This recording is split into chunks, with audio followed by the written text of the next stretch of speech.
Hello, my name is Pranitan Phornprapha. My friends call me Pete. And I was asked to speak today about creating social movements. And I'll share with you my experience and what I've done for the past 6 years. So, how many of you have been to Wonderfruit? Okay, not many. Okay, how many of you have been to a festival? A festival that you spend several days at, not like a 6 p.m. to 9 p.m. festivals that everyone calls festivals. Oh, okay, so the same people that went to Wonderfruit. All right. So as you guys can imagine, festivals in Southeast Asia or in Asia are quite foreign. I don't know who came up with the first festival, but I can imagine it was hunter-gatherers. Like, after you go, shoot a cow or a deer or something, you celebrate, right? The medieval times, you see a lot of this in movies. They will always celebrate with feast and everything. So, I'm pretty sure they did it in Asia too. But an idea of like a festival which is multi-day, and you spend the night there, or you have the option to spend the night there, in our region is quite foreign. I think mostly to do with the weather as well. It's hot and hotter, or it rains. You have a very small window of opportunity to do it in. But anyways, that's why not many Asians have been to multi-day camping festivals. So Wonderfruit was born out of a desire to create impact, but to create impact in a fun and relevant way. So my dad did a environmental campaign like 30 years ago called Think Earth. Has anyone heard of Think Earth? You have to be pretty old if you heard of Think Earth. So not many. You two have heard of it. Okay. So Think Earth back then was way before environmental or sustainability or these buzzwords you hear now were fashionable, right? Back then, global warming was still a very foreign concept. I mean, and there weren't a lot of people talking about these issues. So I was brought up at a very young age, going with my dad.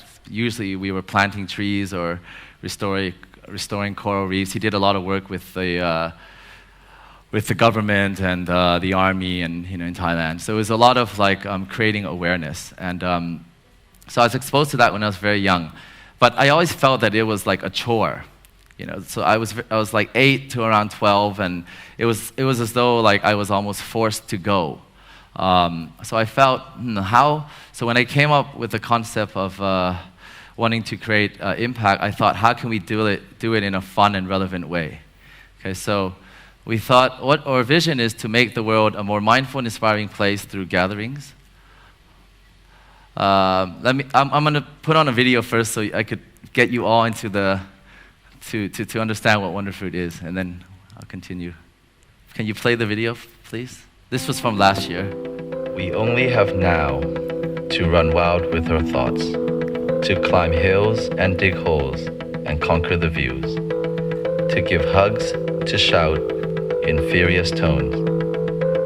We only have now to see and believe, escape from the perils or race them freely, to ask questions and ponder, to plant seeds that grow into magnificent fruit, to seize the moment, to live, love, and wonder.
you'll buy tickets. So does that look like fun? Yeah. How many of you would like to go to maybe perhaps Wonder Fruit now? Oh, come on. All right. Well. So going back to the concept of creating impact and to do it in a fun and relevant way, I think, as some of the speakers have discussed, a lot of this is about like soft power and yielding soft power or soft culture, which, as you can see in this world, we're pivoting into something very interesting. Countries are becoming more individualistic, everyone's becoming more selfish. So hard power, in a way, has proven quite isolated and making people become more isolated. So through culture, which is very broad, art, music, food, fashion, and everything that people can relate to, there's a lot to be said to creating dialogues. And in my case, I was very interested in how you can create these dialogues to protect the environment. So our ethos at Wonder Fruit is to encourage, develop, and innovate creative solutions for sustainable living and bring together a global community to celebrate them. We use our platform to catalyze creativity and make a meaningful, positive impact. Okay. The company that I founded is called Scratch First. Wonder Fruit is our first experience, or first brand. And so we've defined very, very early on that we want our brand to be, obviously it needs to be economically sustainable, but at the same time, how can we be economically sustainable while also creating a positive impact? So, we coined the term that hedonistic sustainability. Hedonistic is a word that sometimes you don't relate to sustainability. It means to have intense pleasure in. How can you make sustainability very pleasurable? That's the questions we asked when we first created Wonder Fruit. And as you can see, most hedonistic brands are driven by profit. They deliver entertainment, and they're very focused on appearance. We took some of these as well, but then we matched them to how can they create impact, how can they deliver progress, and how can they focus on creating culture and addressing ideologies. So when we first started, we created a very intensive roadmap. This was 5 years ago, right? And then right now we're coming on to year 6. So within that roadmap, we started out, it's very small, but basically we started out with the festival with sustainability content, and our roadmap is to become a sustainability platform with a festival being part of it. Wonder Fruit's our first brand, and we're working on some other concepts. So, when we're dealing with very, very serious issues like sustainability or protecting the environment, I think, as some of the other speakers also mentioned, you have to really understand what issues we're trying to solve, right? So therefore, we took a lot of time addressing some of these issues. We've adopted some of the UNDP sustainable goals, and they're very, very broad goals. We adopted 5 of them that would relate to the environment, and then we made them into our own. So we took the goals, and then we asked ourselves questions like, for example, climate change. How does that relate to us as an event, right?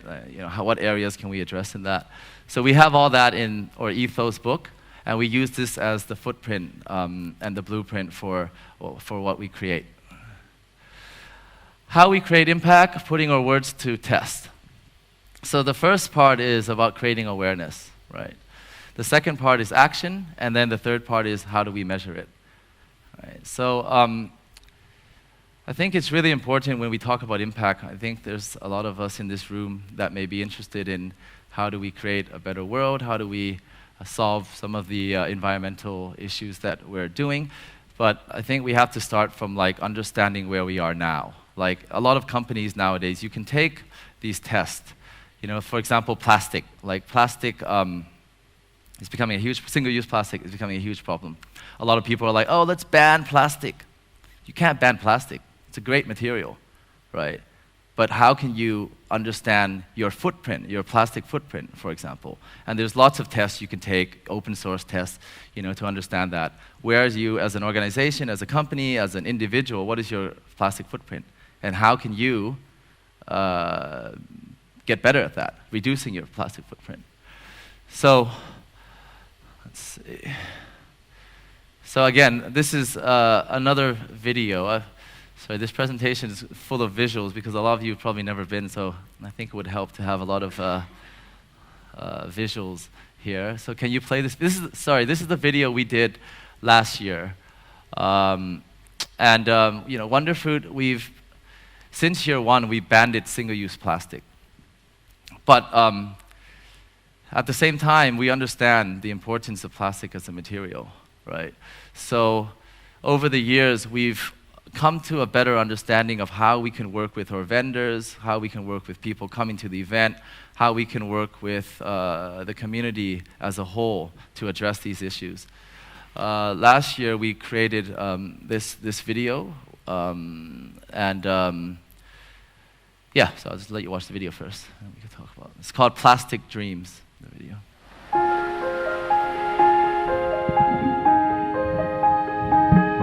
It's all made of plastic we found from the streets in Bangkok.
Okay, so anyways, I think I wanted to show you that film just because, like for Wonderfruit, when we create stuff, films, architectural structures, the way we work with our chefs, the way we work with our vendors, we have this type of methodology in mind of like, how can create awareness? How can we measure the impact of what we're trying to do?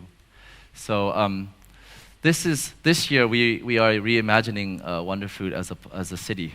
Actually, the concept of, or the thought of like creating a pop-up city or like a utopia has been around for quite some time. But actually Wonderfruit is a city. If you imagine like the line items that we work with, we go through like almost probably thousands of line items for what needs to be done. We're out in the middle of nowhere. Where do we get our electricity from? Where the transportation comes from? The logistics, the food? Where do we get our water from? Where does all the waste go? What are we doing with the waste? Energy, social experiments, structures, you name it. So we thought, okay, for 2019, let's rethink the concept of a city and what goes into a city. Right? Let's rethink the way society functions from its waste management, water, transportation, logistics, energy, food, human interactions, social experiments. By designing a city with these elements in mind, we can re-engineer traditional practices to create a world we want to see. This is some of the initiatives we've taken. I mean, if you look at like the basic infrastructure for a city, you have to define like, okay, first of all, where you're going to get all the water from? Where's the energy going to come from?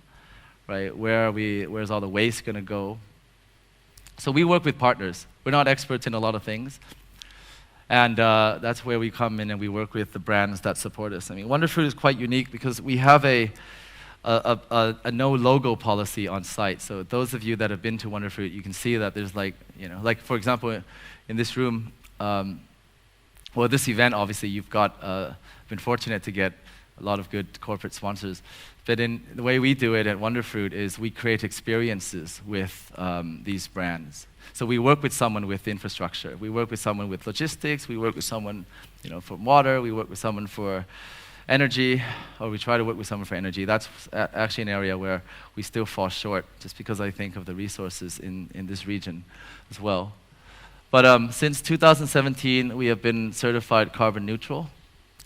We have a zero single-use plastic policy on site. We've adopted this refill cup. So everyone who comes to Wonderfruit now, you buy a refill cup or you bring a standard 16-ounce refill cup, and then you use that in all our bars. So we don't have any disposable cups. We dug a lake on the land. I mean, the one fortunate thing is the land that Wonderfruit occurs on belongs to me. So we have the liberty of digging lakes and capturing rainwater and then creating self-sufficient water stations for that. So we don't depend on any water from outside. We encourage we call our community wanderers to separate recycle waste, and then we work with different organizations from the province to recycle our waste, create either compost or to separate the waste and to recycle all of them. So these things are very important to us. Every touch point at Wonderfruit is actually built upon that ethos. So from, and again, you know, these, I think in creating these social movements, it's important to be inclusive as you can. Because, you know, like I mentioned, we're not experts in a lot of things. Actually, when I first started out, I had very little knowledge about any of these things. You know, I had very little knowledge about, you know, how you could do proper waste management. I had very little knowledge on anything the UN was doing, or you know, anything else related to those issues. And by working with partners and people and organizations, we've established some synergies of how we can utilize our platform with their know-how, and then go through that awareness, process, impact methodology that I spoke about. So these are just some of the examples of some of the partnerships we work with, from everyone from obviously the UNDP with their sustainable goals. We work with the Thailand Tourism Board, we work with Greenpeace, we had worked with the World Economic Forum. This is an interesting experiment we did a couple years ago when we came up with our own digital currency called the Tree Coin. And how many of you are invested in crypto?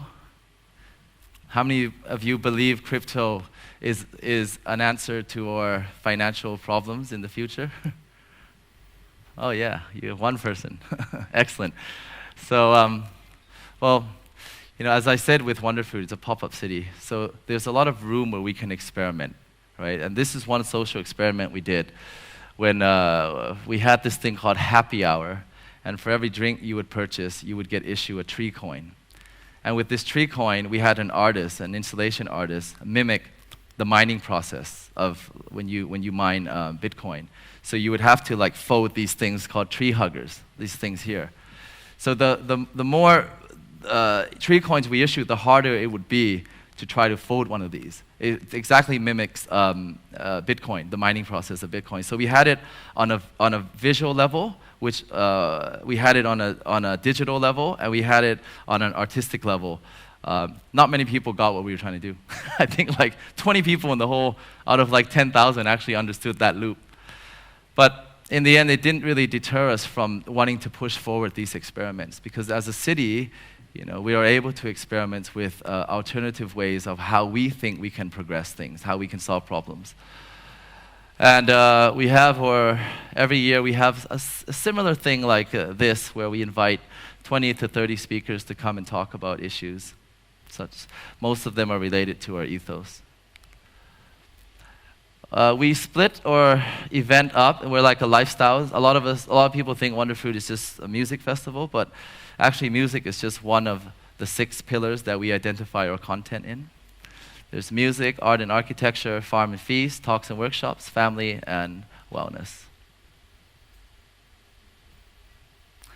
And these experiences we built these experiences within the 4 days. So every single one of the images you see are actually based on trying to solve an issue, right? The solar stage is a configuration like Lego, infinitely modular. The designer is a guy from California, and they come in laminated wood, and every year we reconfigure it. So when we think of architecture, imagine thinking of it as modular, configurable structures, right? Again, this farm stage here, we grew rice, and we harvested the rice, and we built a stage out of rice. Actually, these type of things back in Thailand were very popular on a very smaller scale. Like back then, during the drought, and even in ASEAN, they still do this, right? They built like prasat khao, you call it in Thai, and this was to call for the gods or the spirits to rain on you, and they would do that after the rainy season as well. It's called prasat khao. So we did a 35-meter big one, and we had musical performances on that. So arguably, that's probably one of the most sustainable stages ever built, because you can actually, you harvest the rice, you build it out of rice, and then you can eat it after. We try to attempt the world's largest empathy experiment. This is called the Word Off Project last year. Were any of you in Wonderfruit last year?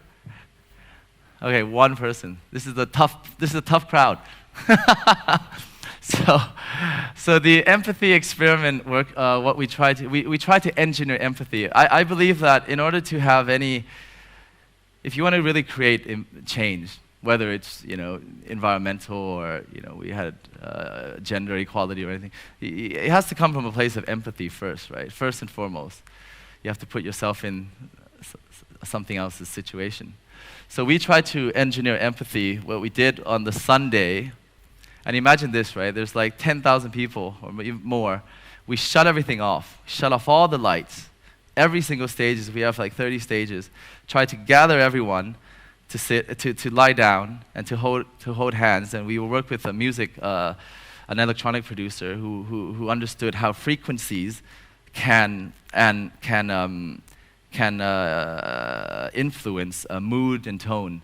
So basically, the music was synced to this choreographed experiment, and in the end, I think we managed like 4,500 people lying down on the ground in complete darkness with sync to this musician.